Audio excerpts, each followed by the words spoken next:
Be sure to subscribe to the channel if you haven't already, with over 70% of viewers not doing so.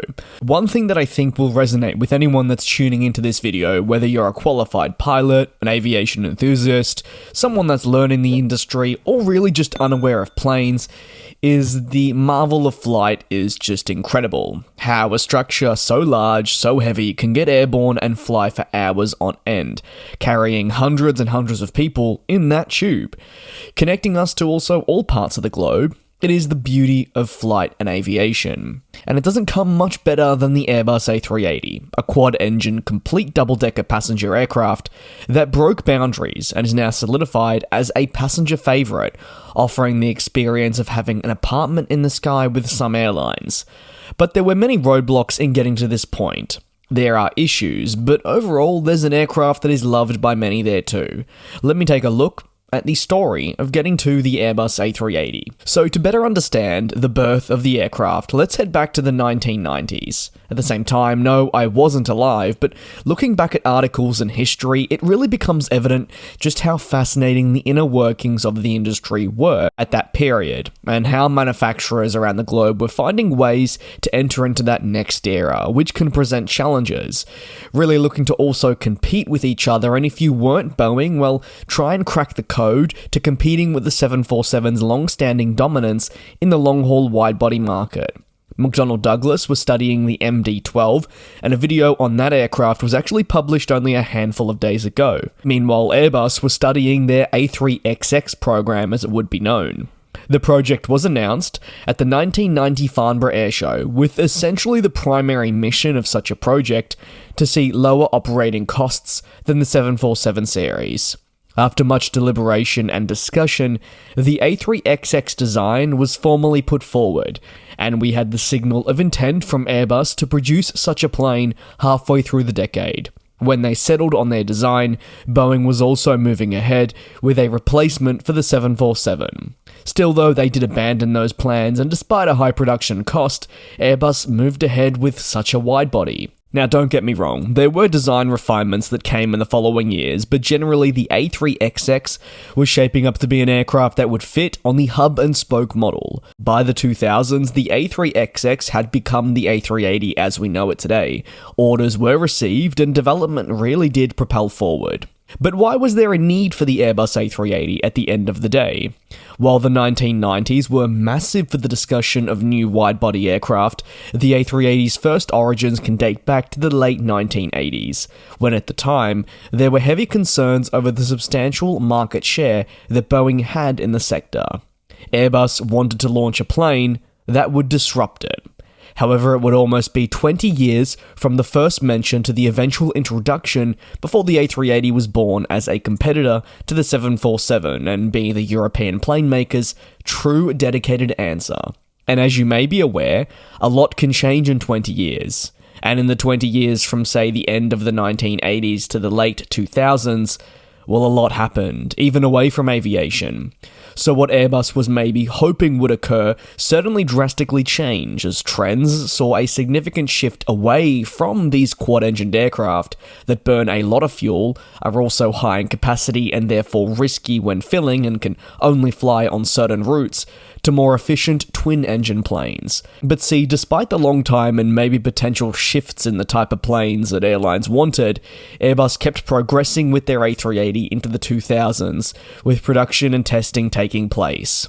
However, as with most certification plans that we're seeing nowadays, delivery and production as well for the A380 was not smooth sailing. Its implications that were mostly negative could have very easily, if not amended, caused significant ramifications for the long-term future of the manufacturer within the industry. See, during the whole production period and deliveries of the aircraft, there were several delays that saw the program push back the entry into service or have to reduce the rate of production. One of the biggest and most talked about is also the wiring, which I'm sure you know, for a double-decker is just not simple. Airbus also said that with each customer really customizing the aircraft to fit how they wanted, there was an added layer of complexity, and with already underlying issues, it meant that the design, production, and eventually delivery on time was a struggle to meet. Meanwhile, failures in what Airbus said was management led to more delays.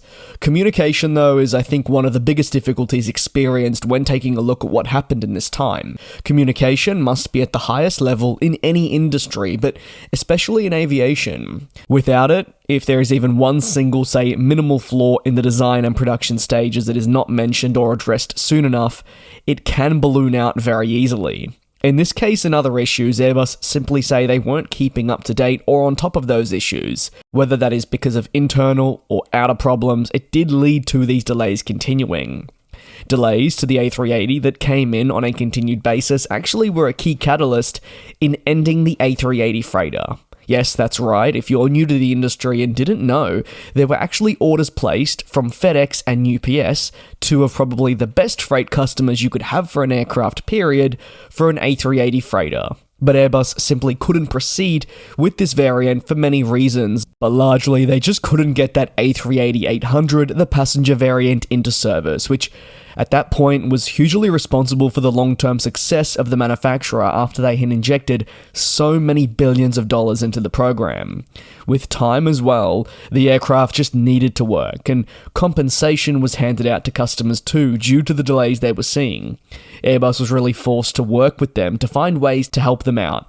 Naturally, they were expecting this plane to arrive, but continued issues with production and delays were hampering those airlines' plans with regards to route network and more. When all that was eventually cleared, the plane entered service on the 25th of October 2007 from Singapore to Sydney with Singapore Airlines.